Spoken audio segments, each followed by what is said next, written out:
Magandang hapon po at dito naman tayo at pag-usapan natin yung nagsamba ako ulit ng disqualification na kaso laban kay Erwin Tulfo. Ito po ang ating matunghayan sa ngayon at akin pong ipaliwanag sa inyo kung anong laman nito at kung ano po ang magiging kahinanatnan nito ay magbibigay tayo ng tinatawag na studied opinions. At ang ating pag-usapan ay natutungkol ito muna. Ipipresenta ko muna sa inyo ang aking petisyon at naisampa na po ito kanina officially sa COMELEC. Natandaan ninyo nung una may sinampa ako laban kay Erwin Tulfo. Pero ang problema ay hindi ko napadalhan ng kopya si Erwin Tulfo dahil nga ay hindi naman ako binigyan ng kopya ng address ni Erwin Tulfo. Bagkus ang pinadala sa akin ng COMELEC nung kanilang binigyan ako ng kopya ay yung kopya na ay yung kopya na walang address, binurang address. Kasi nga daw, privacy daw. So ngayon, na-dismiss yun, pero pinile ko na lang ulit. So ito na po ang ating pag-usapan sa ngayon. So, ladies and gentlemen, at ito na po ang ating pag-usapan, ang i-disqualify si Erwin Tulfo. Ito po ang aking petisyon. Ipakita ko muna sa inyo ang kopya ng petisyon na sinampa kanina.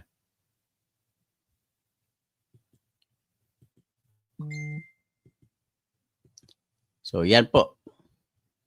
Ayop, pagkita ninyo. O, nakita ninyo? O, sige. So, yan po ang sinulat ko. Pinost ko rin sa aking Facebook account, sa page ko.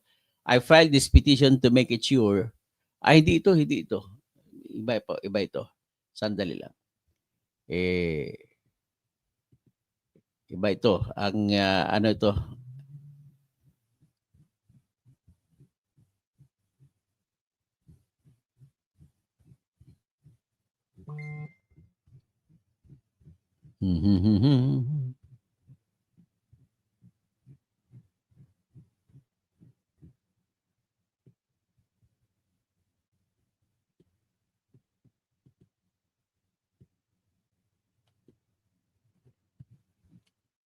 So, ito, dali lang ha.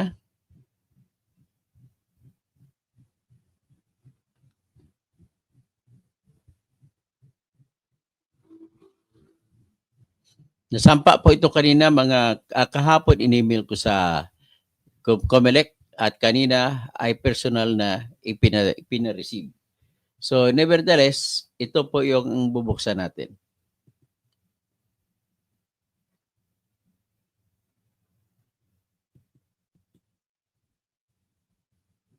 Ito.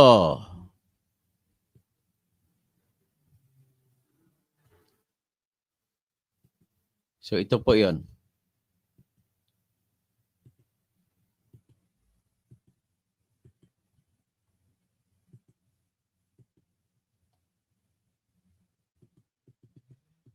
Ito.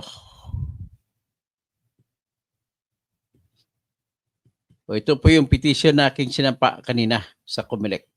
Bobby Cortez, magandang gabi. Eric De La Cruz, magandang gabi. At tuloy lang talaga ang laban natin ito. So ito po, yan ang title. Birthday ni si Kausing. Aka Toto Bodyug Kausing, Grab Free Philippines Foundation Incorporated, represented by Justado Villar Calonge and Justado Villar Calonge himself. Si Attorney Justado Villar Calonge po ay retiradong abogado galing sa Office of the Ombudsman. At siya po, ang grupo niya, ang nagsampa ng kaso laban kay ERAP, kaya na-convict si ERAP sa plunder. So, ito ngayon ang ating title na Petition for Disqualification of Erwin Teshiba Tulfo. So, yan ang title niya.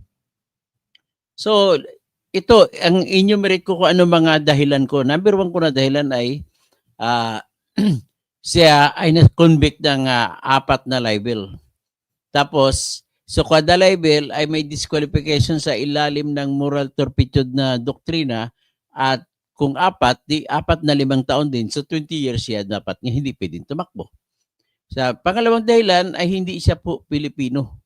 Pangatlong dahilan ay siya ay nilabag niyang equal access to opportunities doctrine o clause ng Constitution.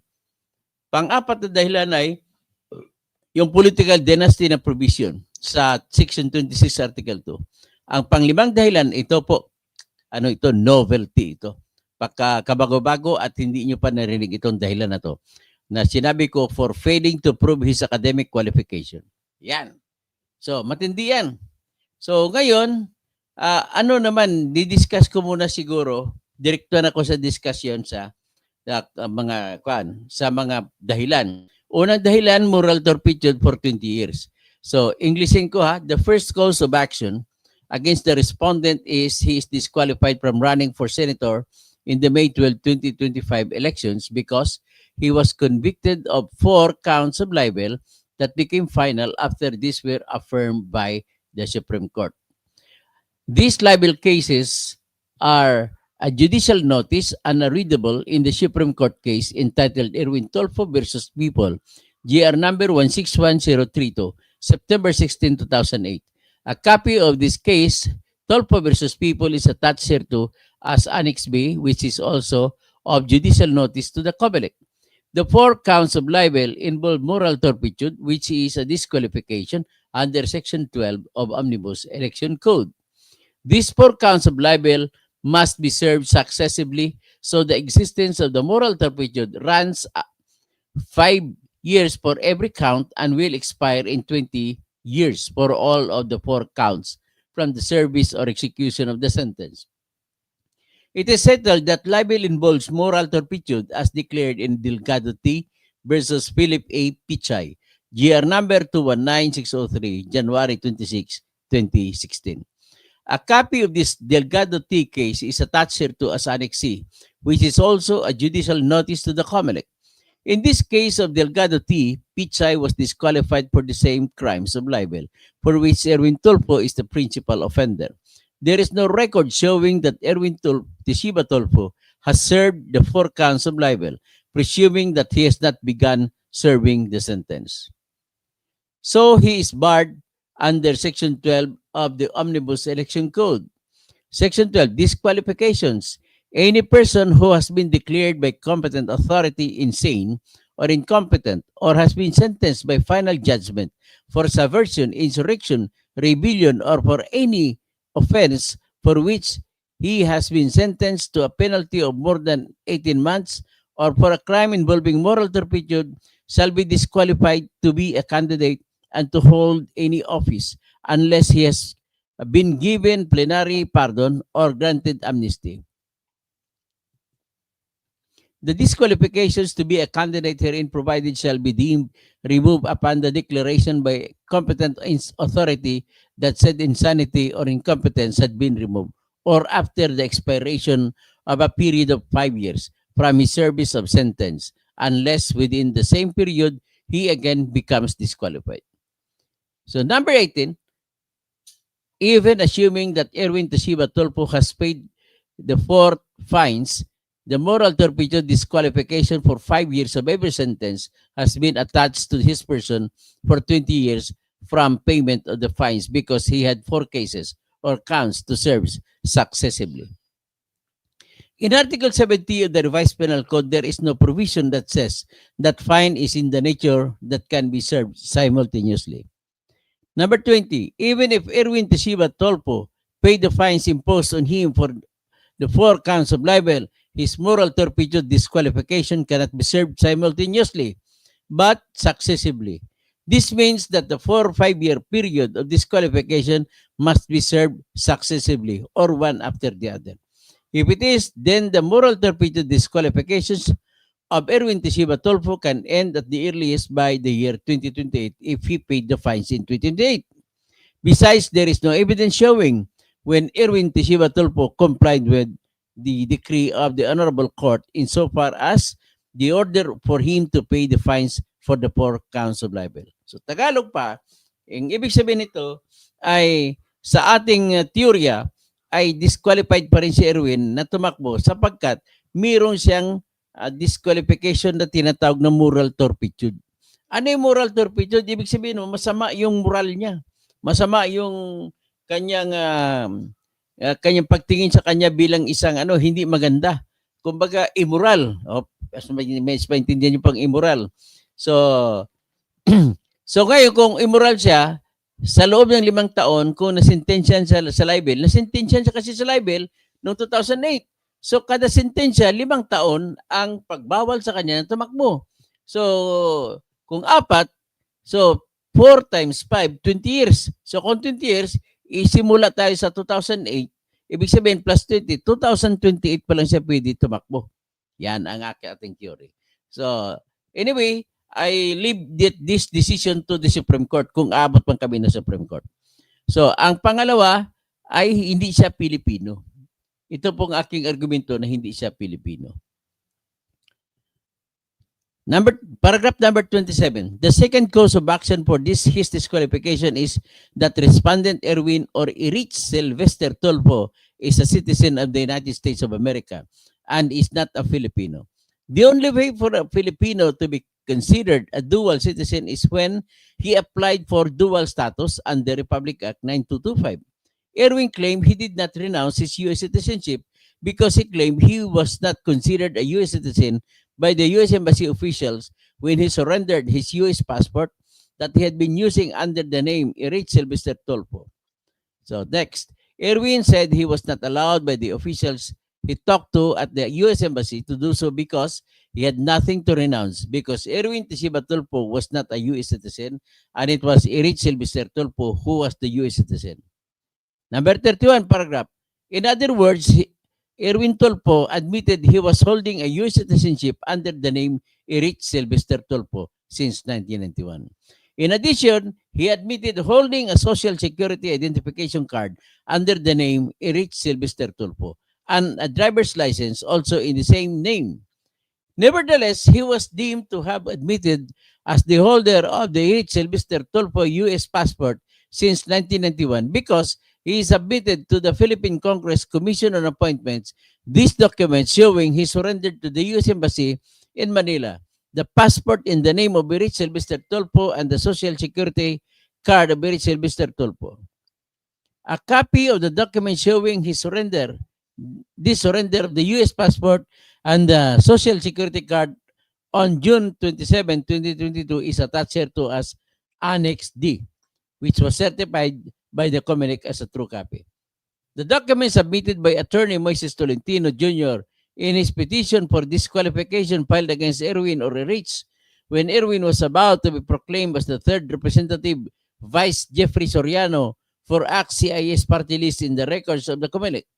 Significantly, when the respondent was listed fourth among the 5 nominees of ACT-CIS party list, he was still carrying a U.S. passport. In fact, it was just issued to him on August 6, 2021, barely 2 months before he ran as a candidate of the said party list.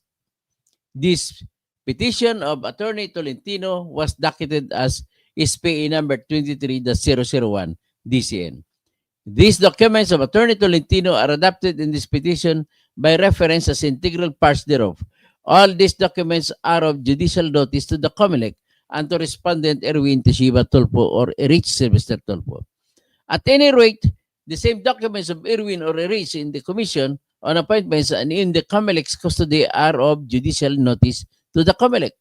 One of the documents obtained from the Commission on Elections is this document dated October 11, 2022, which is a letter of the U.S. Embassy to Erwin Teshiba Tulfo, a certified copy of which is attached here to as Annex A.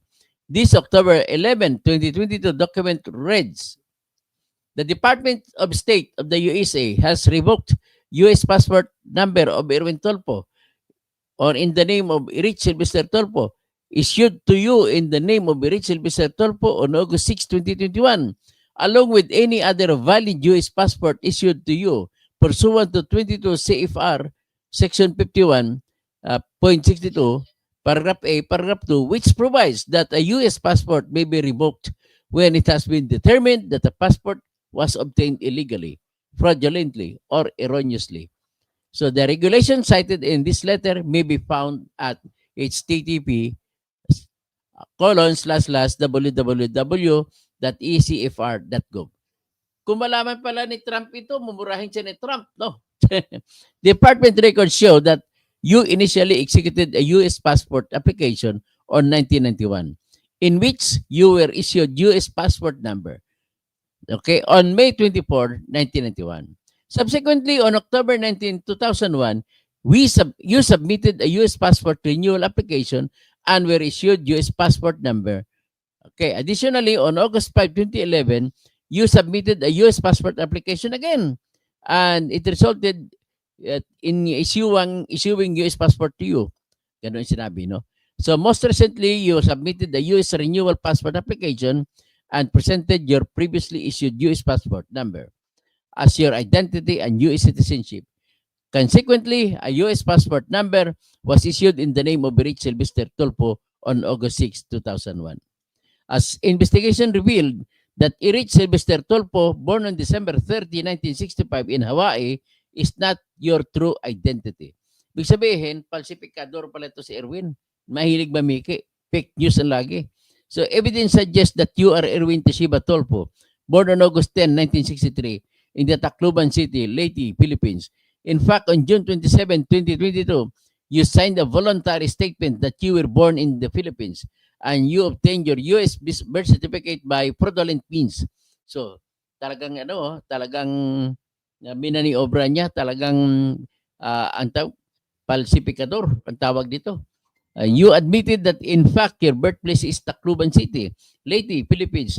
Therefore, because you made false statements of material facts in your passport election, your passport application, your passport number is now revoked under 22 CFR Section 51.62, paragraph A, paragraph 2. So, yan po. Very clear, naghawak siya ng passport. So, ngayon, ang argumento niya, hindi naman ako yan si Erich Sylvester Tulfo eh. Ang argumento ko naman, hindi na pinag-usapan kung anong pangalan ginamit mo. What is important is, naging Amerikano ka at ang hinaharangan at ang ating konstitusyon ay yung tinatawag na allegiance. So may doon kang dual allegiance. Binabawalan po ang dual allegiance. Although pwede ka makalusot sa dual citizen, pero sa dual allegiance, hindi ka pwede. So yan po ang aking argumento sa kanya. Number 42, Erwin Tulfo also submitted his October 11, 2022 letter which he himself signed or acknowledged to have received on page 3 thereof as Erwin T. Tulfo, aka Erich Tulfo, to the Commission on Appointments who deliberated on his nomination as Secretary of the Department of Social Welfare and Development. It is stated in the records of the case of Erwin aka Erich Sylvester Tulfo with the Commission on Appointments, see that he submitted his affidavits.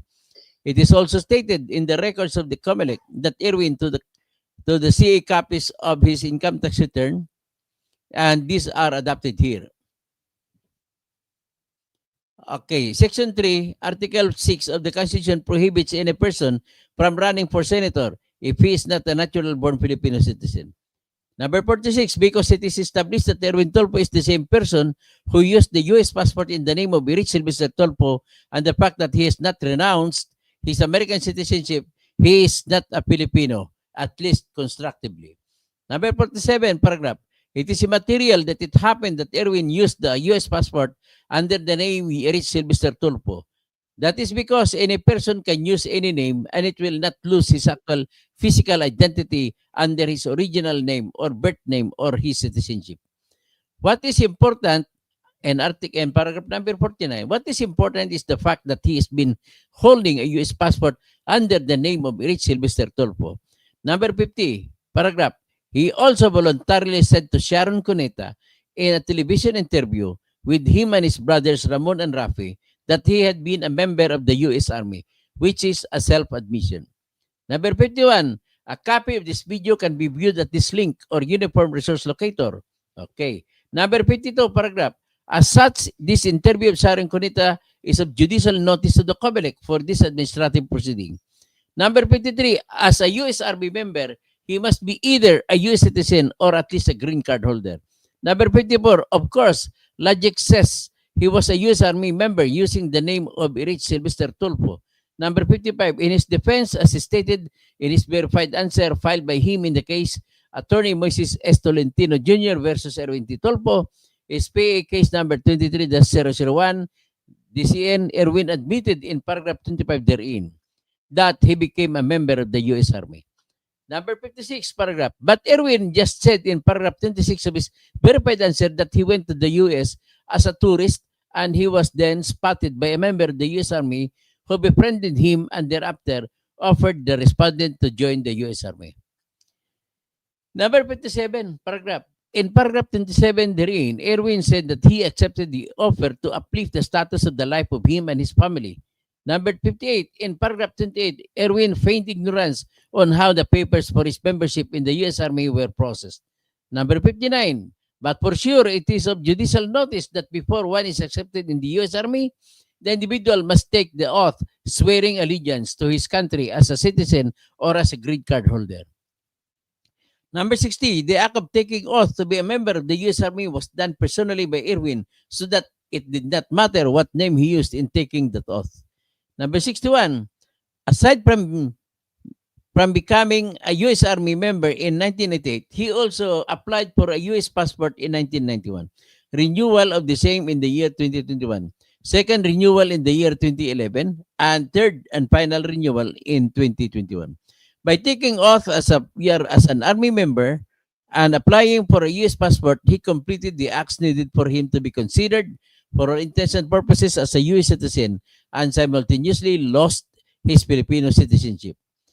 Number 63, it was him who personally committed these acts so that it does not matter if Erwin used the name Erich Sylvester Tulfo when he took oath.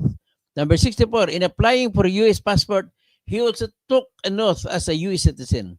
Number 65, the person who is prohibited is the person who actually committed the acts of U.S. citizen, and it does not matter if he used his fictitious name in swearing to be a U.S. citizen. What is prohibited directly cannot be circumvented by committing acts that indirectly run against the prohibition. Besides, it is a criminal act of falsification, and he will always be imprisoned if only tried under the U.S. court, regardless of the fake name he used. Number 68, in his reply against the verified answer of Erwin, Attorney Tolentino countered in paragraph 14 of this reply to wit, Erwin's repeated acts of renewing his U.S. passport constitute acts of furtherance of his U.S. citizenship and at the same time constitute an express renunciation or disavowal of his Philippine citizenship. Number 69, the revocation of the U.S. passport in the name of Erwin Sylvester Tulfo does not result in the loss of his U.S. citizenship. Number 70, that is because on the October 11, 2022 letter of revocation clearly stated that Erwin Tulfo is not U.S. citizen or is a Filipino. What the October 11, 2022 revocation letter said was the fact that he is not Erich Sylvester Tulfo was the only clear reason why the U.S. passport was cancelled. Number 72, therefore, there is no evidence that Erwin is now a Filipino or that he has not lost his Filipino citizenship. Number 73, the burden of proof to prove he is a Filipino citizen rests on the shoulder of Erwin da Silva Tulfo. Number 74, that is because Erwin already admitted having held the U.S. passport from 1991 to 2022 and because the revocation letter of October 11, 2022 does not state whether Erwin was a Filipino at the time of the revocation. For this purpose, the petitioners adopt all the arguments asserted by Attorney Tolentino in his petition and in his reply. A copy of the same verified and its annexes are attached here to as Annex F series. A copy of the petition filed by Attorney Tolentino and the annexes herein are attached here to as Annex J series.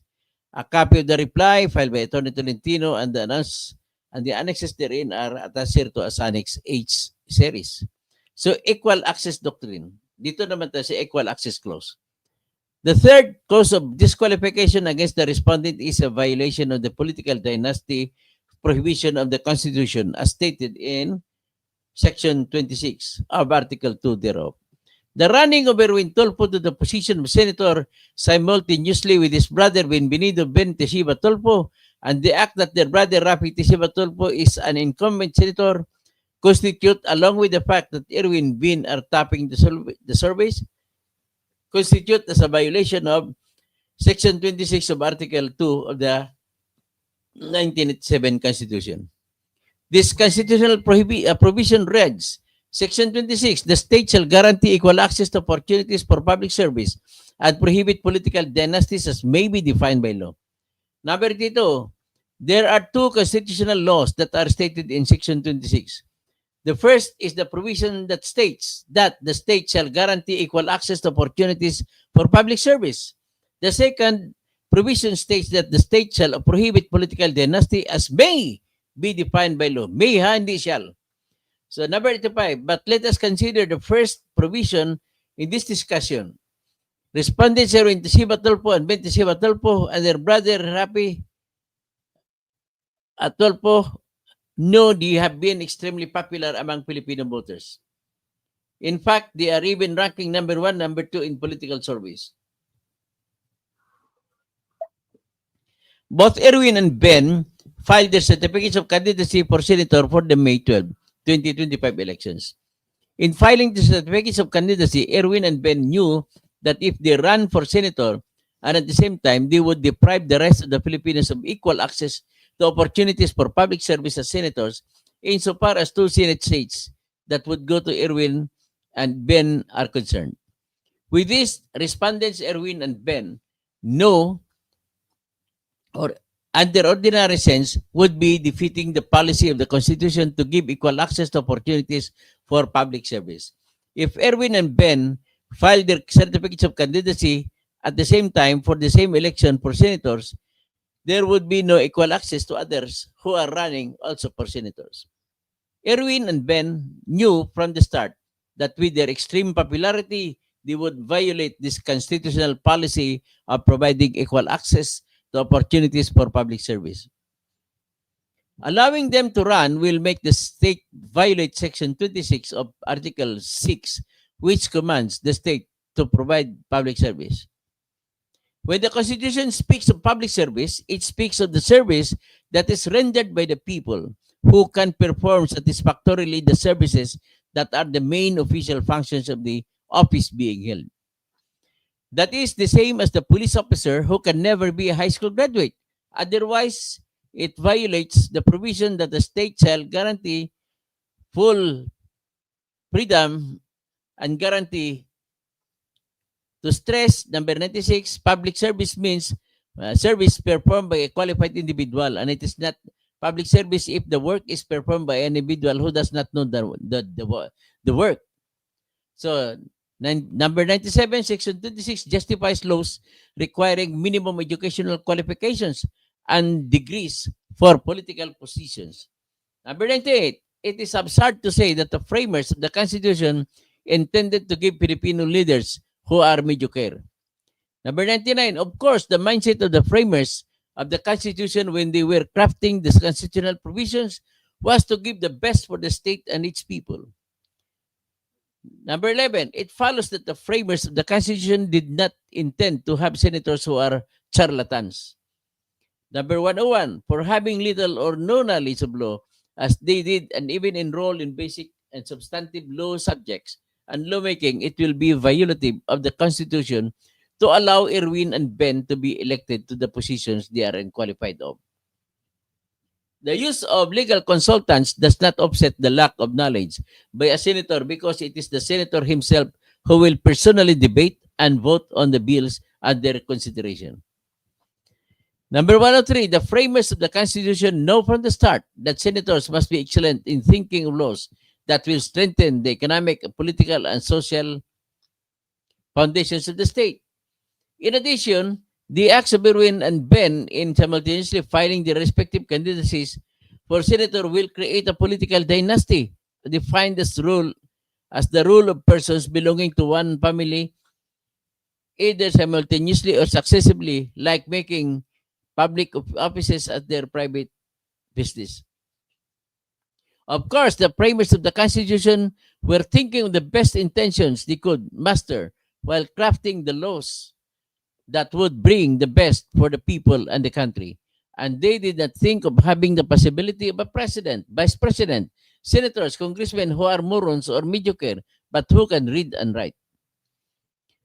Number 106, to have equal access to opportunities and public service is to limit its position, elective or otherwise, to applicants who can provide the necessary minimum public service records.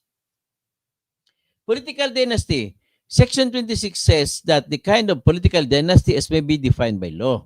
So the phrase does not state political dynasty as shall be defined by law.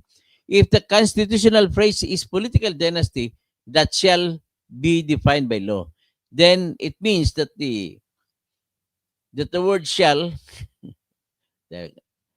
if the constitutional phrase is political dynasty that shall be defined by law, then it means that if there is no law that defines political dynasty, the Supreme Court or the COMELEC cannot implement political dynasty prohibition without a law defining the same.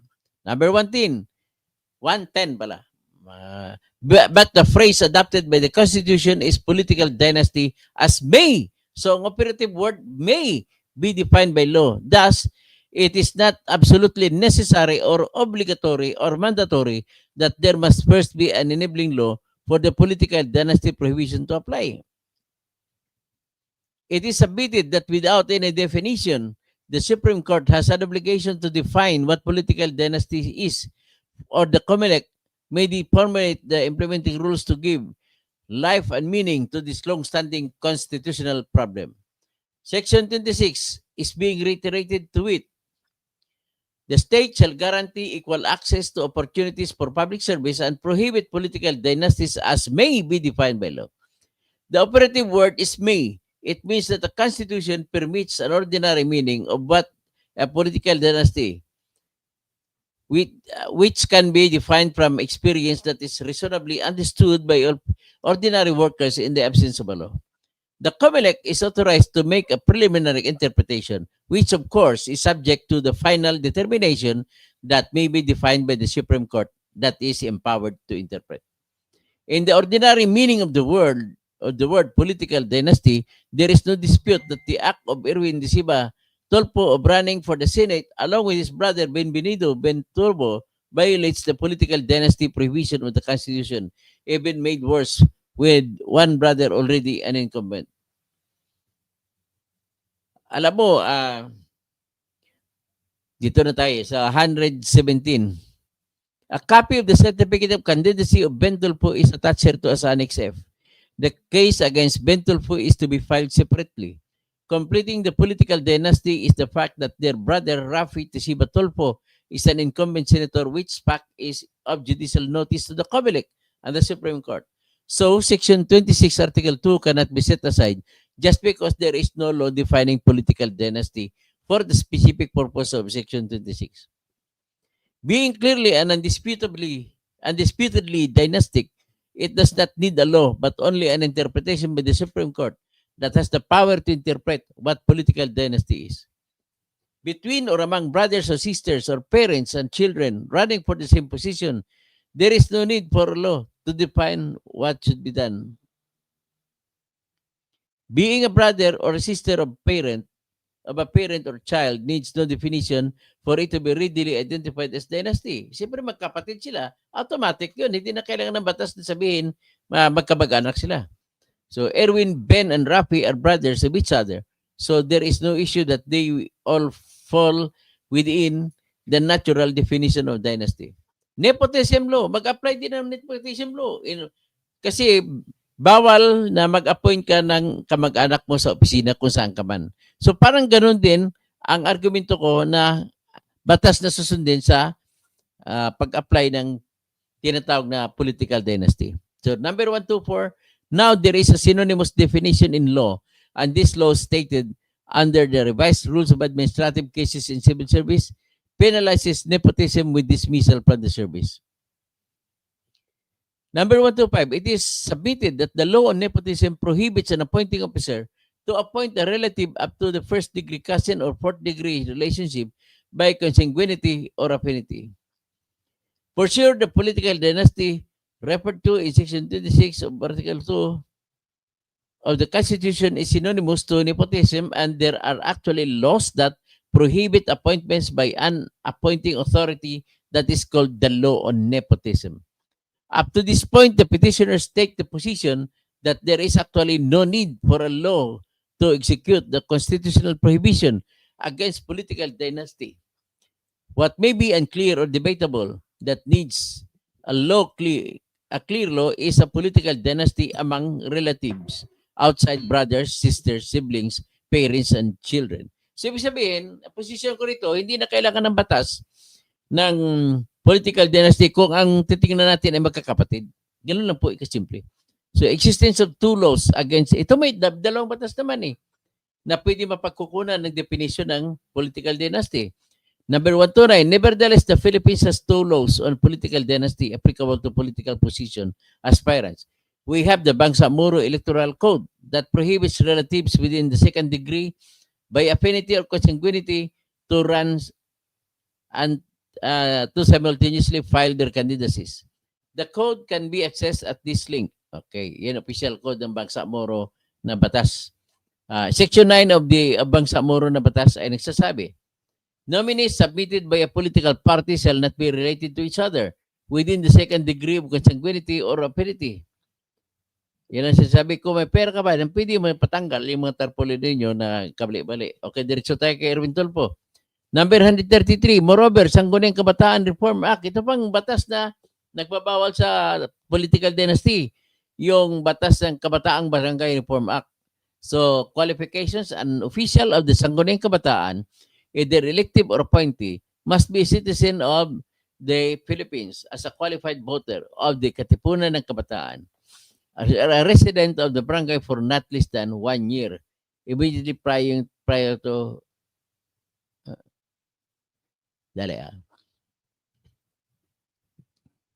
a resident of the barangay for not less than 1 year immediately. Dito tayo, no candidate for Sangguniang Kabataan must that must file, and the candidate must not be related within the second degree of consanguinity or affinity to the incumbent elected national or to any incumbent elected regional, provincial, city, or barangay official.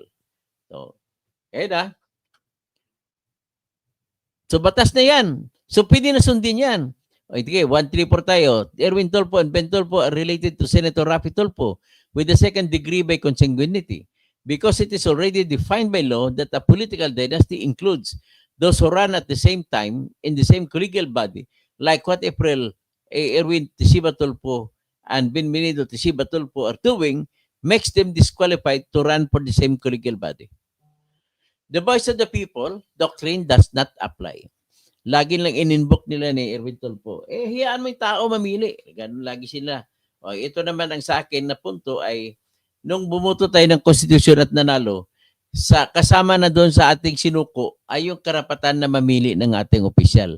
At sinuko natin doon sa mga batas doon sa constitutional law na binutuhan natin ng pabor ay yung pagbabawal sa mga non-Filipino, non-Filipino citizen na maging opisyal ng bayan. Okay, diretso tayo. Number 137, there is also the question that the welfare of the people is supreme or salus populi est suprema lex. Number 138, however, the people have already spoken and ratified the 1987 Constitution, which means that the people agreed among themselves that their voice cannot violate the 1987 Constitution. The said ratification is the most sacred and the most formal act of the people. The Constitution is the highest law of the land, and that was approved and voted for by the people in the plebiscite called for the purpose. The people who ratified the Constitution in 1987 were fully informed during the campaign that their votes did not include the perpetual voting of officials to power, or did not include voting of candidates to political positions in violation of the creation of political dynasties. So number 142, the ratification voting in 1987 was limited only to the following: that they were building their nation, that called the Republic of the Philippines, that they were creating their government, that they were creating offices that would run their government, that they were allocating powers to every office, that the people were defining how the elected officials be elected, that the people were setting the qualifications for all elected positions, that they limited their own power to elect by means of setting up limitations that included the 3-term limits to local and congressional elected officials and the 2-term limit to senators, as well as the single-term limit to the office of the president, among others, and among others. So, on the other hand, during the elections for various elective positions, including those for the national positions, the people are aware that they are not amending the Constitution to remove the term limits, but merely voting for their national and local officials. Number 144. Further, the people who vote today understand that the only way to change what the Constitution provides is through a constitutional convention, a constituent assembly, and people's initiative. Academic qualifications. Itong pinakabago pakinggan nyo kung paano ko sinasabi na dapat ang lahat ng kandidato kasama si Erwin Tulfo ay dapat meron siyang edukasyon na kinuha. Dapat graduate man lang siya sa college. Di ba? Ito, pakinggan natin ang sinabi ko. Academic qualifications, 145. It is not true that there is no requirement from political candidates to show academic qualifications first before they are allowed to run. And these qualifications must be one commensurate to the position that the candidates run for. For one aspiring to be a senator, he or she must have studied the basic principles of law, and he or she needs not be a lawyer. Number 148, knowledge in law is necessary to have a level of intelligence and education to decide what laws are needed and what laws would make the lives of the citizens better. This requirement of academic education is required in Section 1 of Article 11 of the Constitution. The Constitution requires efficient public service from all government employees, and the papers are effects. Tapos, the Constitution requires efficient public service from all government employees, and they include the elected employees. This is required by the Constitution in Section 1 of Article 11 that says, Section 1, public office is a public trust. Public officers and employees must at all times be accountable to the people, serve them with utmost responsibility, integrity, loyalty, and efficiency, act with patriotism and justice, and lead modest lives. If the Constitution requires utmost efficiency at all times from public officers and employees, it also requires the same from elected jury. And there is no other way to achieve utmost efficiency but to require the candidates to be academically prepared. Proof of academic qualifications must be submitted by the candidates. For senators and representatives, they should know that the work of legislators requires knowledge in the basic principle of laws, knowledge on wide range of subject matters, and depth in wisdom to know what laws should be made. And yet, both Erwin and Ben know that they cannot even give utmost efficiency public service. They know that they are not schooled to be able to know what good laws to pass, to know what are the principles of laws, and to know how legislation mills are running. By persisting in filing their certificates of candidacy, banking only on their extreme popularity with the voters despite their knowledge that they are not schooled on how to do the job, volunteer pa siya. So for sure, respondent Erwin and his brother Ben also knew from the start that they lacked the experience or qualifications to perform lawmaking functions to come up with good laws. Ang alam ko, hindi pa ito gumraduate ng college. Dalawa sila ni Ben eh. Nung nag-aral siya sa University of the East noon, sinabi niya. Pero hindi ko alam kung totoo yan. So in all their speeches in their political campaigns, Erwin and Ben have not presented their platforms. By being unfit for legislative function, Erwin and his brother Ben are effectively disqualified by the Constitution to run for senator. Okay? So yan, nakita na ninyo yung kasong sinampa ko ulit. Pagdasal ninyo na mabigyan po ito ng oras ng Comelec. So, ngayon, ipakita ko sa inyo na ang kabubuhan talaga. Sabihin natin na hindi marunong ni Rapi Tulfo. Ani Erwin Tulfo. Ito po 'yun. Itong papalabas ko, tinira niya na noon yung Kabagan Bridge na mahina. Bakit hindi siya nag-imbestiga kung alam niya gagawin? Ibig sabihin, hindi niya alam gagawin. O, pakinggan nyo. Hindi pwedeng daanan ng 4 wheels. Bisikleta lang at 2 wheels motor. Bakit? Ano nangyari? May haba na 557 meter o kalahating kilometro. Ganda. Dadaan ka sa, maganda lang sa aerial. Okay. Pero, Pero, hindi na pwedeng daanan yan. Tingnan, wala naman daan. so tao lang pwede dumaan dyan. Tao or motorsiklo. Tricycle yan, hindi pwede dahil 3 wheels. 2 wheels lang. Magkano yung Dahil budget? 600 plus million. Sus, porbida. Inaasahang magbebenepisyo sana rito ang 2,751 ng mga motorista araw-araw. Aha. At dahil sa aesthetic design ng tulay, inaasahan sana na mabuboost yan ang turismo Oo sa naman. probinsya. Napakaganda. Ganda. Oh. Ang problema, umuuga raw ang tulay. Oy, baka kahoy ang ano niya, pundasyon. Yun, anong kahoy? Tignan mo naman, bakal simento yan. Yun. Ibig sabihin pinablis niya ito ng 2024 pa, July. Ngayon, kung gano'n, publish niya pa 2024 pa, July, bakit hindi niya in-investigate? Sabi niya, umuga-uga. Siya mismo nakakaalam na umuga-uga. At bakit hindi niya sinabi na umuga-uga? Bakit hindi siya nag-imbestiga?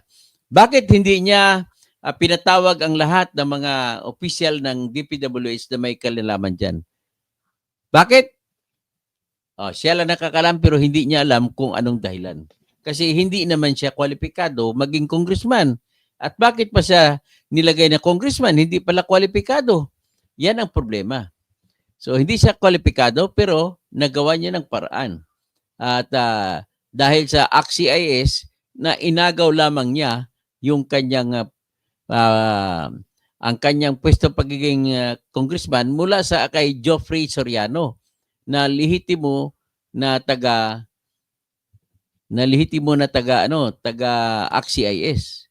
Pero ang ACT-CIS may nagreklamo sa akin na yung mga kababayan ni kaibigan ni Joel Pagdilaw, ni Sammy Pagdilaw na inagaw lang pala kay Sammy Pagdilaw itong itong ACT-CIS na gagakan na party list. So hindi pa daw siya nabayaran. Binili pala nila ni Edwil Yap na isang smuggler na kaibigan ni Erwin Tulfo at saka ni Rapi Tulfo. Kasi yung mga Tulfo na yan, diyan sila kumikita daw sa pangkutong na 600,000 a month mula sa customs. So diyan kumukuha ng gagaling po ang kanilang pera. So patuloy tayo yung pakinggan. Ano klaseng bakal yan? Umuga-uga. Pag tricycle daw talagang delikado. Kaya alam niya na umaga-uga, hindi man lang imbestigahan. Hindi niya alam ang trabaho niya. meron daw tagabantay. 4 wheels, sorry. Hindi Ikot pwede. kayo. Ano 2 ba wheels yan? lang at saka motorsiklo. sangliring. Mga 600 million. Ang tanong ng mga residente, Nako. substandard ba ito? Ang alam mo lang, magtawag-tawag, mag-interview, pero hindi mo alam ang ginagawa mo rito pakinggan. Top standard. Talaga. Mabuti na lang may isang magaling na magiting na vlogger na sa construction siya. Mga binablog niya, construction. Sabi niya gano'n, mukhang ito ay substandard. Substandard. 600 million na buwis ng taong bayan, hindi na magamit. Yung boys sit. 2018 pa lang. Oh, yeah. Ano pala tayo? 2004. Biro mo, hindi na magamit. Ay, DPWH, mag-practice na kayo magpaliwanag mamaya, ha? Yan. Gamitan nyo ng mga terminology na hindi namin maintindihan ni Bay Aljo, ha? Yan, ha? Mga kung ano-ano dyan, mga Computation. structural, kuan, ha? Pati Mga- mga computation, ha? Oh. Mag-practice na kayo. Sabihin mo dyan na, kuan, ha? In English, ha? Lisel, in ha? English. Mag-practice na sila. Oh. In English, ha? Okay. Oh. Yung mga terminologies. Terminology at saka mga x multiplied by 37 factor 7. Yung mga trust detail na Yan, mga ganyan. Oh. Oo. Ano ba pinagsasabi mo? Mga mali-mali, mga multiply mo. Yung mga configuration. Yan, ayan, ha? Yung mga slope, mga Yan. pag Ay, nako. Hindi mo nga alam kaya hindi ka academically qualified. Hindi ka nga gumraduate sa college sa UE Alam nyo nang practice Geometrics. dito mamaya. Dahil isa lang ang tanong ko sa inyo, niluloko nyo ba kami? Yung mga Malinaw pa sa sikat ng araw. mga T-square nyo ginagamit. Yan, ha? mga square root of 6. Practicein. Ba't hindi ka nag-imbestiga? 2024 pa yan. Ba't hindi ka nag-imbestiga sa congressman ka na nun? Hindi ka nag-imbestiga. Ibig sabihin, hindi mo alam ang ginagawa mo. Mr. Rental po ka, mahiya ka naman. Mag-resign ka na lang. Huwag ka na tumakbo. Yan ang yung mga sagot sa amin mamaya. Kasi ang problema ko, mananalo ka dahil popular ka. Pati yung kapatid mo si Bentol po. Pare-pare lang kayo ni Lito Lapid. Pare-pare lang kayo si Ay, nako, yung mga tao na talagang hinihimod mo lang yung puwit ni Romualdez eh. Dati makadidiis ka eh. Minumura mo pa nga si Lene eh. Tapos ngayon, dahil tahimik ka, hindi ka nagsalita. O, narinig nyo ba nagsalita si Erwin, si Rapi, tsaka si Ben patungkol sa kaso ni Duterte? Ay, hindi ko narinig. Kaya sip-sip mga yan eh. Hindi masagot? Ay, May alam mo na. away. Patawag ka agad dito. Wala kayo. Magpaliwanag kayo. Pero mo, 600 million, tapos motorsiklo lang ang pwedeng dumaan. Kalukan! Tingnan mo, sa gilid pa yung dumadaan yung motor. Oh. Mga talentado talaga itong mga to. Mga bastos. Doon ulit sa ilalim dumadaan yung mga sasakyan. Kaya pala naglagay ng tulay dyan na para talaga sa mga sasakyan. Of course. Nasa linya na ng ating telepono Yan, si DPWH Region 2 Director Engineer Ray Alconcel. Magandang umaga, District Engineer Alconcel. Sir, this is Erwin Tulfo and Aljo Bendijo. Live po. Yes po. Good morning po. Good morning. Good morning. RD. Hello sir, good morning po sa inyo Magandang umaga, Di. Sir Anjo Bendijo. Aljo Bendijo po. Yeah, Di. Yes, sir. Ano ho nangyari dito? Alam kong bago lang ho kayo dyan at hindi ninyo panahon nang itayo itong tulay na ito. So wala pa kayo, hindi pa kayo RD. Pero ano ang report sa'yo? Bakit umuuga-uga na itong tulay na ito na tinayo lang ito noong 2018 at the cost of 639 million pesos lang naman na galing sa bulsa ng mga tao, ngayon ay hindi na madaanan ng four wheels. Ano po explanation daw sa inyo ng pinalitan mo, District Engineer? RD sir, correction sir RD. RD. RD. Sorry. Oh, RD. Yes sir. Sir, okay na sir. Good morning sir uli. Actually sir ito, to give an overview of this project. This was designed and bid out in Central Lubis sometime in 2014. Okay. So yung preparation po ng plano nito 2013. So ang papel lang po dito ng Regional Lubis during that time is we will only implement. Okay. We will implement the project. So yung implementation, nasunod naman yung plano, may mga occurrence na kagagad ng crack. Mga hairline crack na gano'n, mga cracks ng occurrence no. So tinuloy pa rin namin ito, gawa nga ng hindi yung pwedeng itigil kasi nagkaroon ng problema yung mga naitayo ng structure. Kukontra kumbaga lalong titibay pag makag-connect. So sir nung naka-connect na tayo na, lalong nakita na kayo ng mga cracks. So we requested for a third party audit para ma-audit nila itong tulay. So nakita nila na yung nag-gamit pala na design ito is in 1997 code, which is the national structural Ay, code. hindi niya alam ang mga code-code na yan. Oh, ngayon, para sana nalaman sana ni Erwin kung sino ang mga presidente ang gumastos dyan, ito, i-post ko. Hindi niya alam.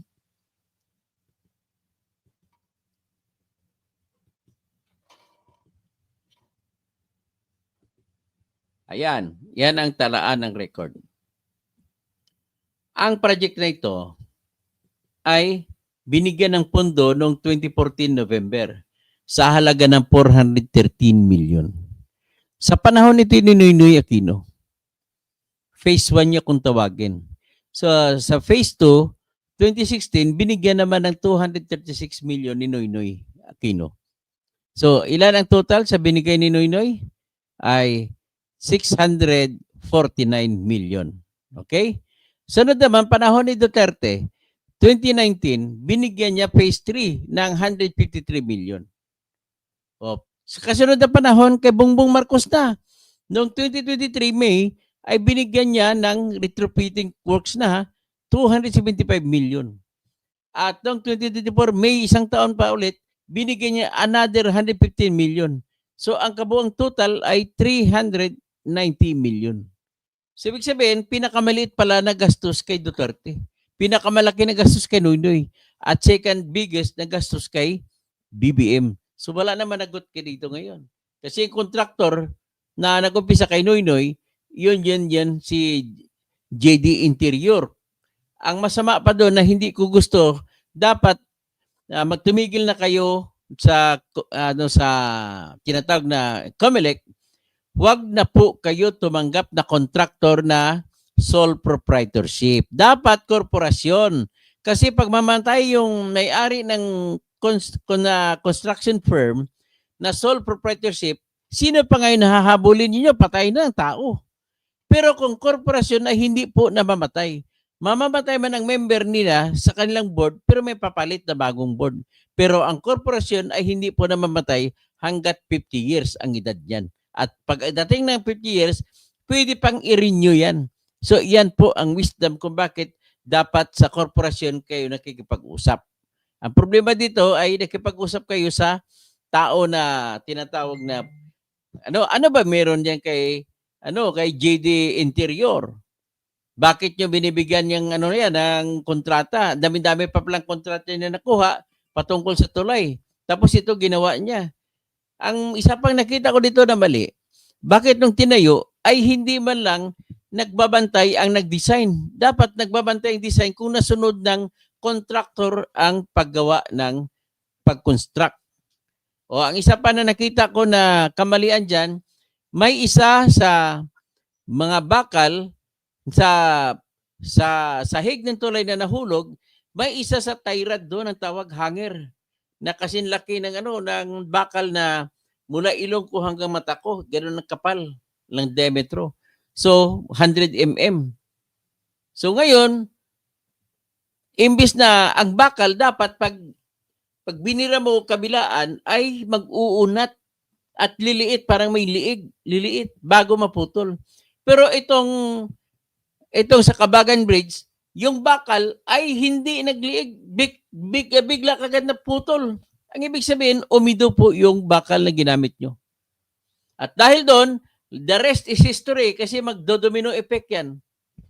Tapos, ang kinakakatawa pa ay yung dump truck ay hindi pa pala nakapatong doon sa tulay ay nahulog na yung tulay. Nakita natin ang ebidensya na hindi nakapatong. Sana ba yung yun? Nais kong ipakita sa inyo yung ebidensya na hindi nakapatong ang tulay. Ang dump truck, hindi nakapatong sa tulay. So, ikan ko. Sa madali lang naman ito. Dashcam of Kabangan Bridge Collapse. So, itong dashcam. I-play natin.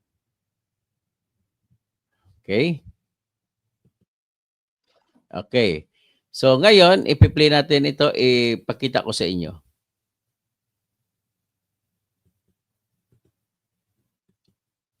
Dito ba makikita, hindi pa nakapatong ang dump truck sa span na nahulog ang sahig, ay nahulog na kagad ang sahig. O tingnan ninyo. Yan ito ay dashcam to nakuha sa dump truck na nahulog. Ito. Silaw tulad ka. Pero tulad ko Masular ka talaga? Masular siguro?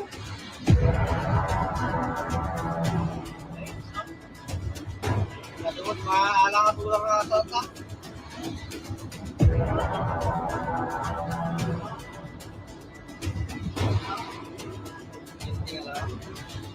Yan, tingnan nyo. Yan Hindi pa nakapatong ang dump truck ay giba na ang span na yon. So ano bang ibig sabihin yan? Ang ibig lang po sabihin yan ay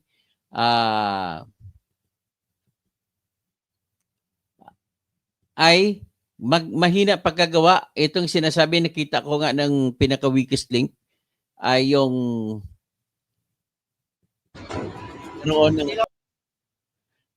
ang nangyari ay yung bakal na isa hanger ay naputol, hindi man lang umunat. Nako, ibig sabihin, palpak. Ngayon, tingnan naman natin ngayon itong ito ang gustong klase ni Erwin Tulfo na pagiging senador. Yung mag-usap-usap para maghati-hatian ng pera. Ito, pakinggan nyo yung boss niya, si Romualdez.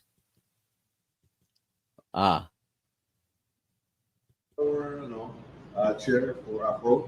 Ito pala, si Romualdez dito, kasama niya si Dalipe na kanyang majority leader at si Elizalde ko ng Ako Bukol Party List na nag-uusap sila at silang nag-uusap kung magkano silang kumokontrol kung magkano ang budget. Dito, tinawagan ni Romualdez si AFP Chief of Staff Browner na sabihin sa kanya na sila ang nagpanukala na bibigyan ng 350 pesos a day na subsistence allowance sa mga sundalo.